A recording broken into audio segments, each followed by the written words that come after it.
The scene is set in the Odyssey Casino. In the hidden theatre screen within the Odyssey Theatre, the casino is closed. The staff are no longer there. The lights are on a very dim setting. And sitting at the bar, tending to himself, is John Stanhope. Currently, with a number of various vitae he has acquired this evening, trying to see which he will pursue. He is waiting for the Tremere Primogen to join him so they can discuss the events of the city and what they will plan next. Ramsay comes into view, being led by the Gould staff of the casino, walking with his straight back and his very floaty walk where his head doesn't seem to bounce at all, his feet barely visible under the long black coat he wears, a look of stoicism upon his face, just sheer. It would almost be a deadpan if John didn't know there was something lurking beneath it from his revelations via Auspex before. He's carrying a small, modern-looking kind of black briefcase that might be used to contain a laptop and several other items in this kind of side pockets to it. And under his arm, he is carrying a kind of grey book, which he appears to have taken from some kind of old library, judging by the state that the cover is in. And he walks towards John with a business-like pace. John is looking quite casual at the moment behind the bar. He's not wearing his suit jacket, and he has various instruments out upon the bar. A periscope, I think it's called, and various pipettes and beakers, as well as a few tumbler glasses. He is trying a few red, thick liquids and then spitting them out into various glasses. He looks up briefly from his work, adjusts his glasses. Mr. Brodianist, please come in. Ramsay takes his leave of the ghoul escort and walks towards the bar, placing the briefcase down at the foot of one of the stools there.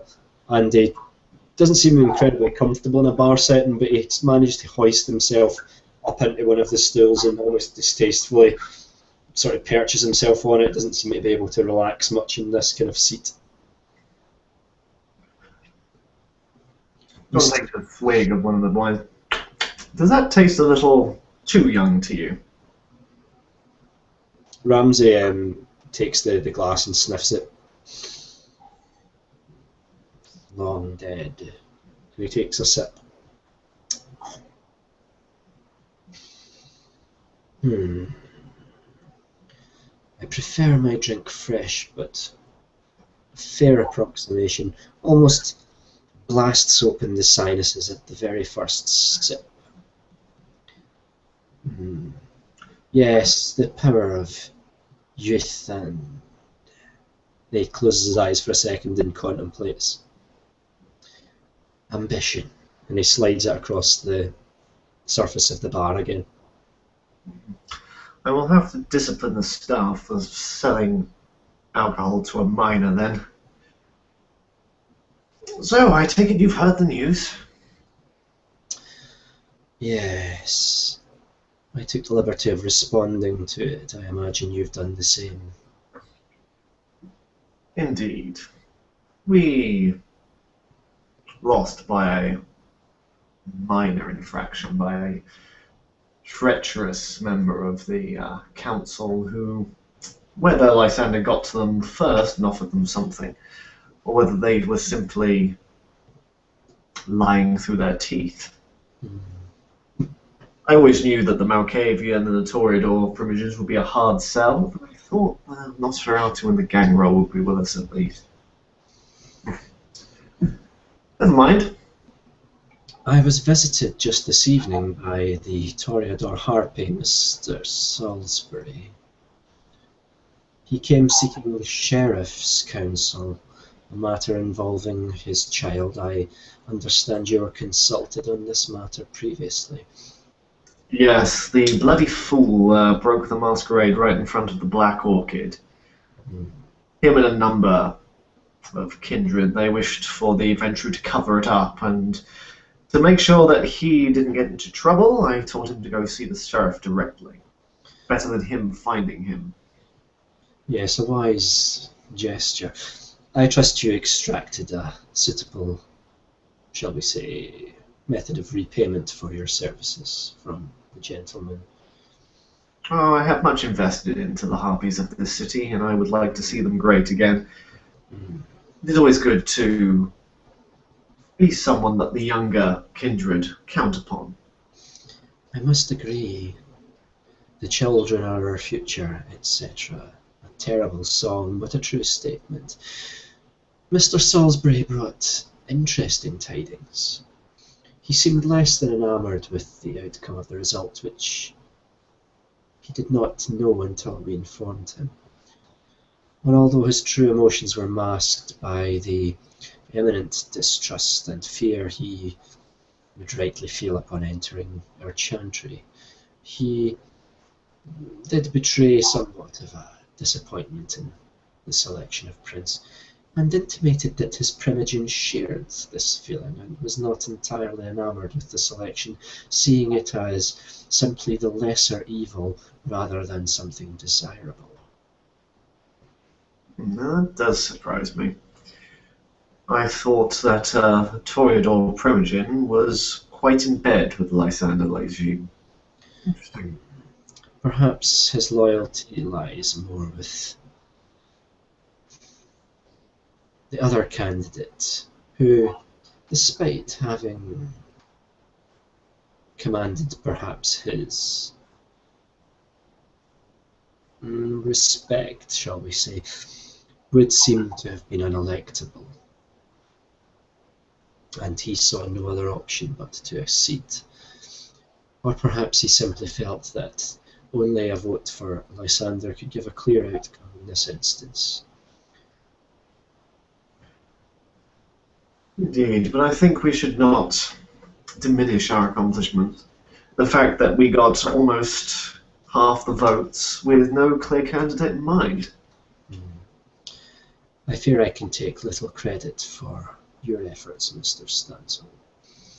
I merely backed your proposal, and to be honest, the convincing, for my part at least, was more down to the incompetency of the candidates than any clear persuasion.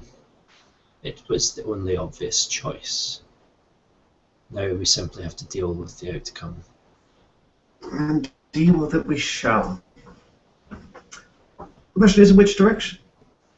We cannot exactly storm the walls and rebel. That is not in any of our nature, nor is it desirable. We'd crush the city and salt the earth if we were to attempt a civil war. No. I believe Lysander is in a very interesting position as prince, and one that can be exploited. Indeed. I wrote him earlier this night. I'm not sure if he's received my correspondence yet. Difficult man to reach. I understand he went into hiding when the Sabbat began attacking his clan.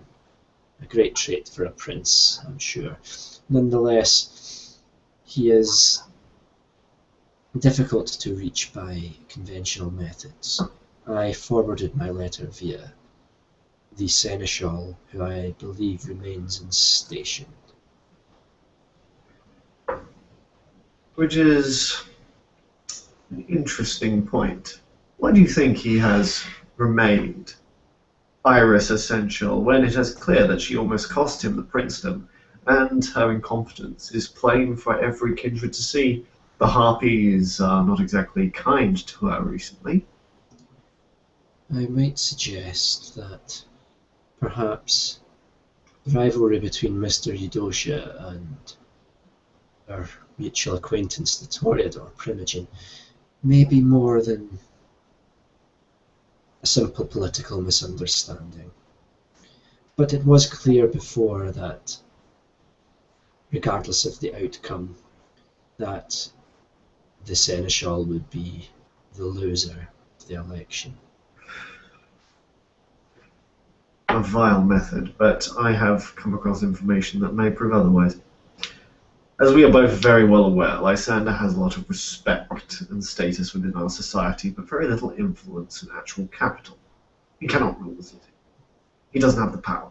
He needs the Primogen to do so, unless he has a strong seneschal. Iris is not a strong seneschal. She's easily led and she's a puppet to most, but due to her inheritance of her various dead kin, she owns quite a portion of the city.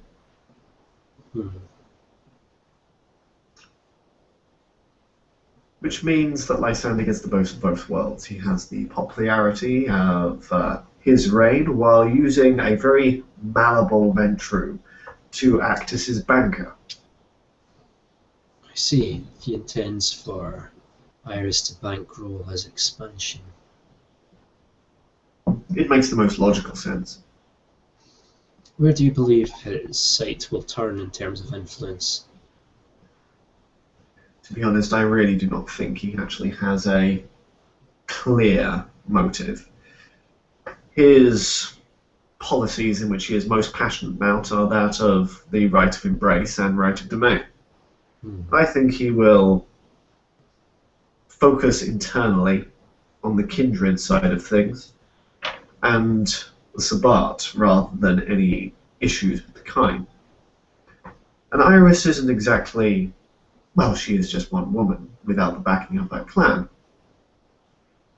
Therefore, it would be quite easy to usurp her holdings, making her destitute and bankrupt, making her also irrelevant. Then Lysander will be forced to ask the Primogen to bankroll his reign, which puts us in a very strong position. So perhaps the Lady Seneschal should be our first target to destabilize them.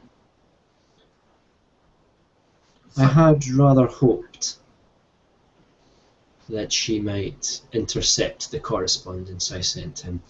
To sow distrust between the two would be a subtle gesture.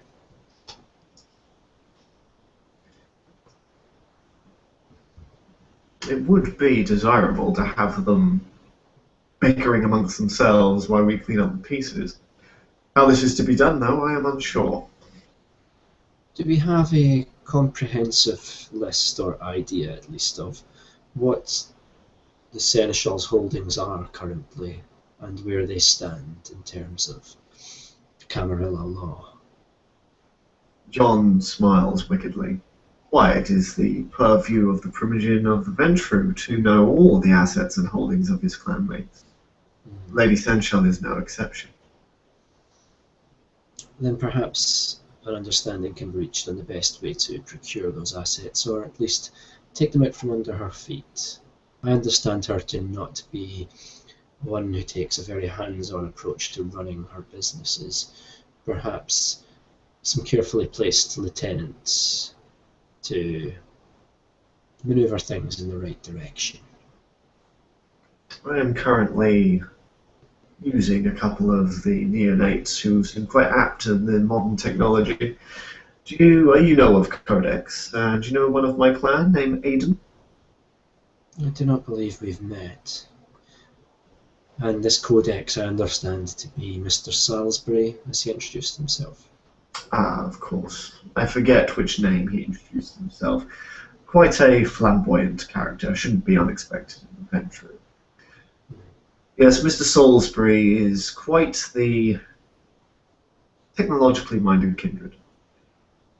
With the two of them, I suspect we'll get the full listings of the profit margins, the hands-on experience, the employee lists of each and every company, in which we can easily place our own mortal kind and start ciphering things off. My recommendation is to pick at the companies in which hold no real sort of nostalgia for her. Not her husband's opera house, the Black Orchid, of course. These things she'll be watching much more closely. It could be that by creating an enemy for them to focus upon, another may be able to, shall we say, maneuver behind their front lines. I am listening. My letter to Mr. Eudosha was less than complimentary. Ramsay smiles a thin smile.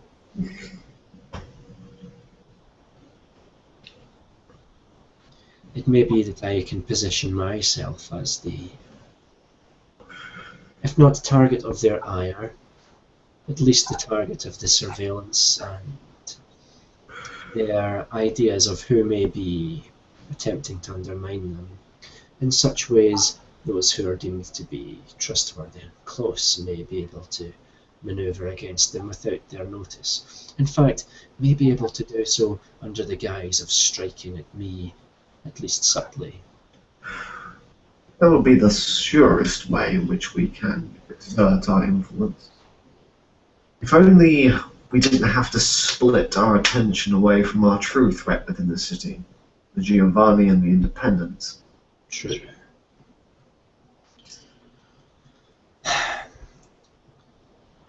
My only pause in creating more turmoil here is that it will once again divert attention away from their ongoing growth. Is there any way we can implicate the Giovanni to have both the Prince and the Seneschal focus on them? Perhaps a anonymous Nosferatu could be given a tip over the weaknesses in Lady Iris's and Lysander's influence for them to exploit. Their greedy little minds won't be able to resist such a telling piece of information. I understand you to be none too enamoured with the Ravnos, but the Giovanni protect them to some extent or degree.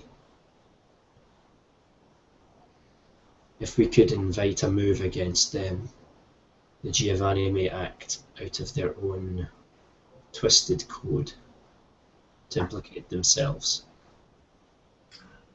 The Ravenos, stick in my throat as they are much more sly than we should. We should not underestimate them. They have been fighting the Sabbat and have gained quite a reputation. Not a fond one, but better than the Giovanni. I do not underestimate them, no, nor do I underestimate the Giovanni. I do, however, understand their lust for worldly possessions. They could quite easily be coaxed, if prodded, to pursue the acquisition of certain items that may provoke a response from the court. How about a marvellous gift? A gift brought to them by the Tremere clan, a large, perhaps, to be presented at the next Elysium. Some book or another, or exquisite jewel, something that would truly tempt them into trying a daring heist. I've only met one of the Ravnos. He seemed, and he looks at his briefcase, highly concerned with technology. Very interested in the tablet I was carrying. That would be Mr. Nobody, the younger Ravnos. More kind-hearted and less malicious than his elder, Marat, a true snake when it comes to the Ravenos. I must think on this, but I fear they will be loath to do anything regarding the Independents, particularly with the Sabbat still in the city. Perhaps our first target should be them. What do you know of the Sabbath in the city? All I hear is hearsay and rumours, boogie stories for the neonates to tuck themselves in their havens. We have been able to locate several of their nests and burn them out. But the, shall we say, queen bee remains elusive. Do we have an identity?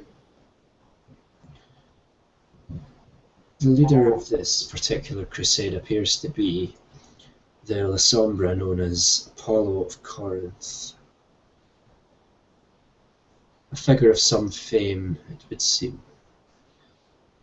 He has particularly targeted the Bruja in his campaign, although I understand several of his moves to have been questionable.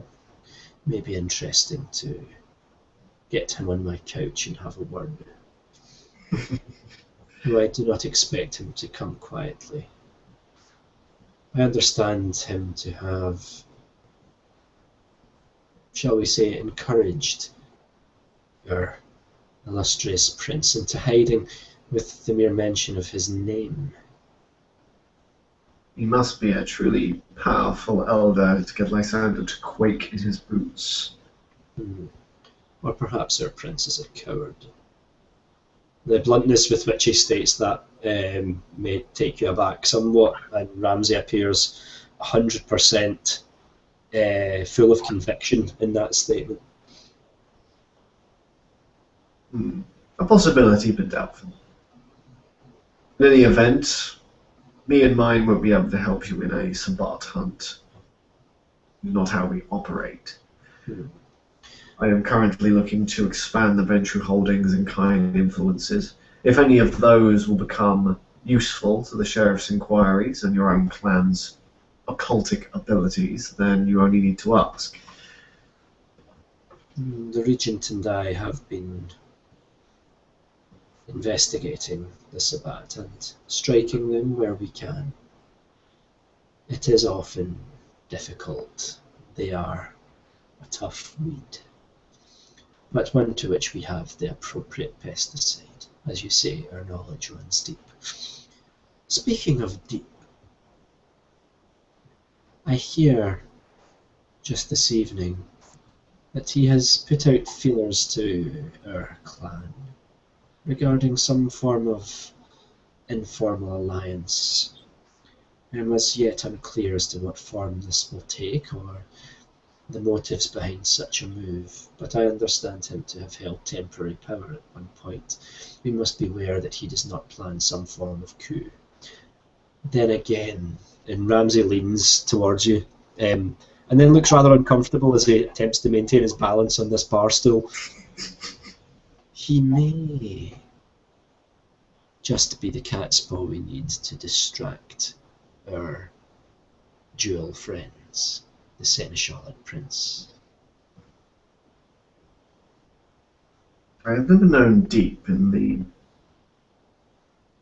vast time that I've known him to ever act hastily.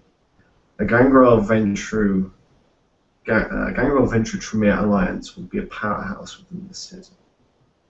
But I do not understand what his end game is. He's not an enemy of Lysander. The two have been rather cordial, and he gave up his position of power willingly. I suggest caution. It would not be against Deep's nature to plan a coup as a feint to draw out dissenters. Yes, but worth bearing in mind. If he is moving... Ramsay at this point taps the book that he's been carrying with him, which you see to be a copy of Machiavelli's The Prince. It may not be that he is all that he appears to be. What is it that Shakespeare wrote? Brutus is an honourable man.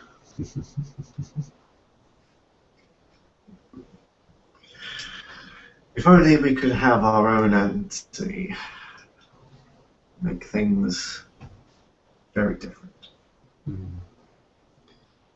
I intend to position myself as the chief opposition to Lysander's reign. politically, it would be unwise for you to court my friendship publicly, not with your position. I want you to know that I understand this, and that our motives, at least privately, are as one. And anything I may say at court may be taken with a pinch of political seasoning, shall we say, to aid you in swallowing it, and I will do the same with your barbs. Anything that positions you correctly to act is best. I look forward to us exchanging pleasantries, he says with a smile.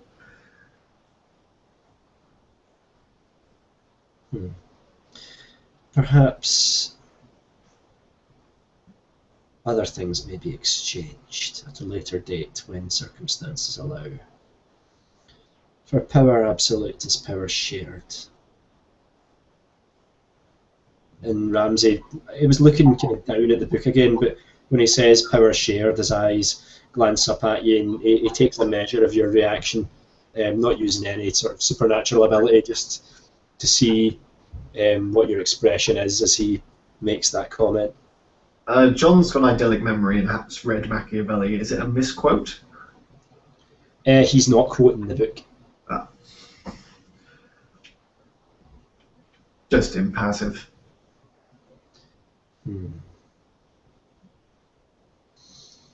I wonder if the true movers and shakers are not very well hidden.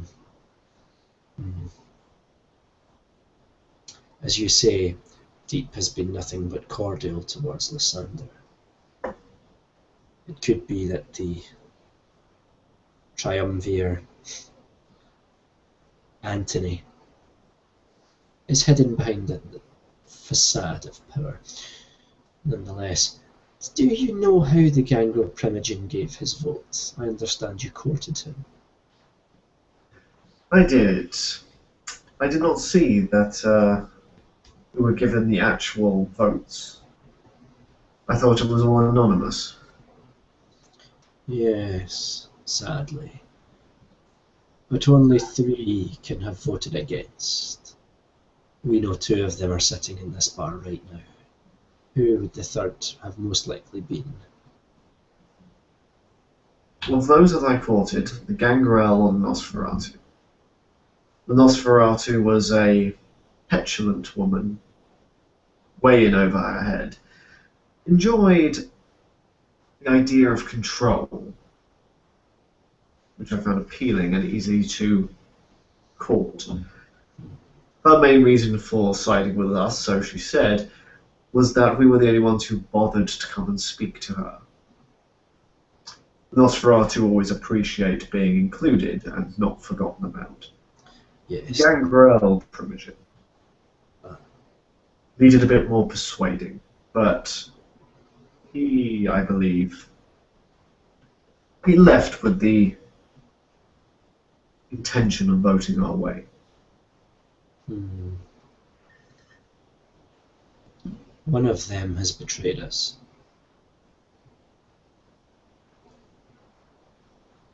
Either Lysander offered the Nosferatu something, or the Gangrel is a lot more cunning than I gave him credit for, and elders do stick together. In the coming nights it may become clear if the Nosferatu have received special treatment. Until then, we must remain patient. For now, I merely intend to position myself, as stated, politically. That way any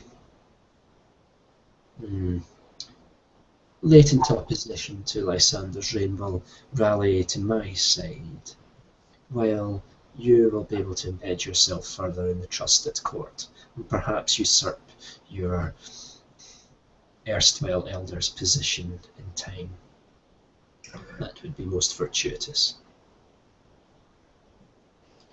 I think we both have the political savvy to play things as they come. The wonderful thing when you're playing a master chessman is when you improvise.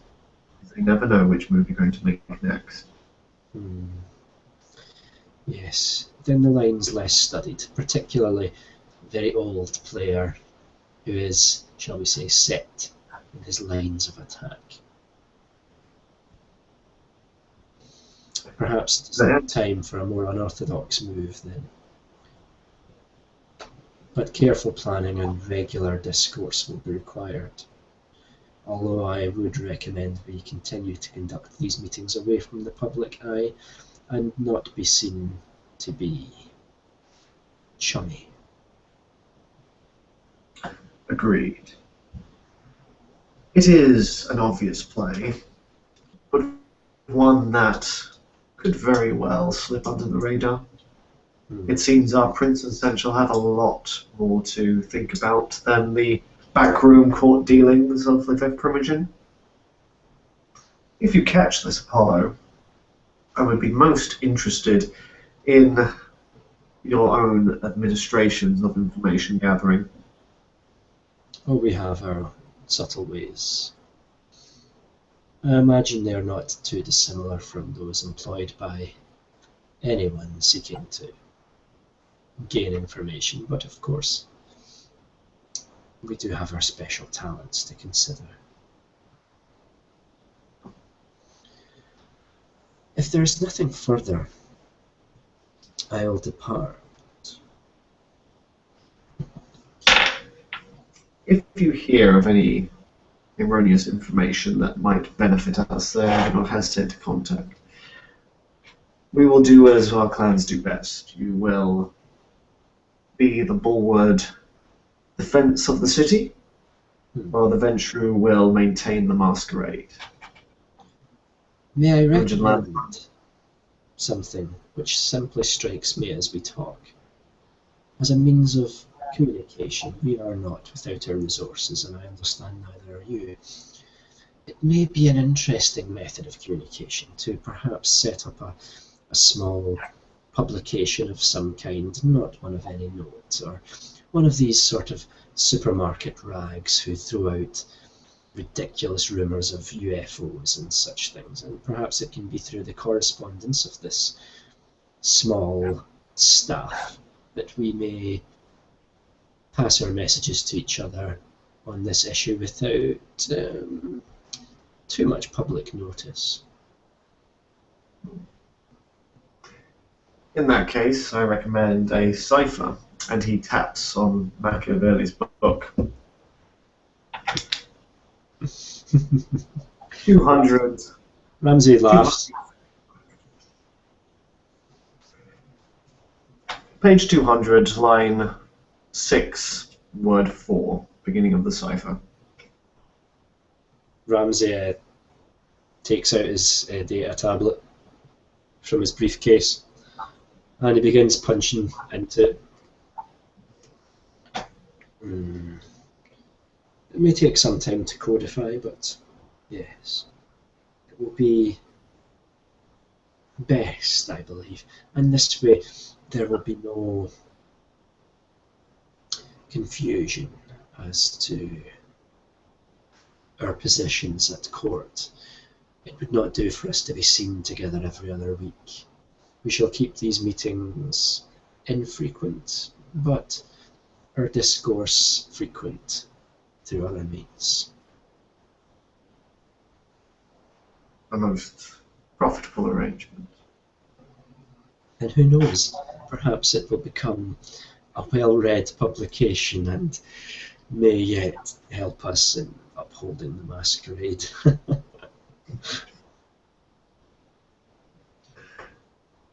Well, do not let me detain you, Primogen, unless you have anything more to speak of.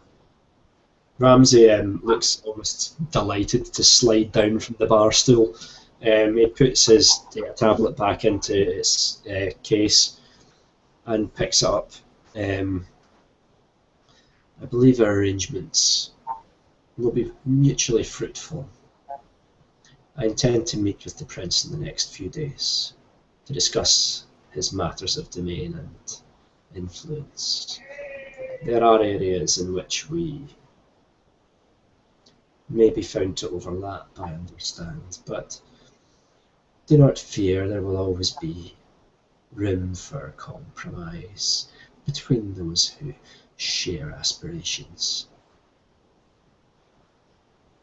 That is good to know. Ramsay smiles thinly again and inclines his head and moves away. As he does so, he's once again flanked by the ghoul doorman. Without looking back, he continues towards the path which he entered, only to be asked by the ghoul to exit via a different door. When the ghoul places his hand on Ramsay, you see him turn, and a look on his face of sheer command and not fury, but something approaching that, a cold anger, an anger completely under control, and he hisses something that you don't even hear from this distance to the ghoul, who backs away 4 steps, bows really, really low to him, and Ramsay turns and walks towards the alternative exit, leaving the man standing looking quite stunned and shocked, and he leaves the scene. John watches over his spectacles at the scene, tasting another sip of Vitae. Bitter, but perhaps with promise.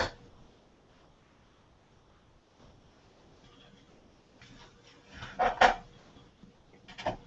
wonder how long it will be before he betrays me. Scene ends.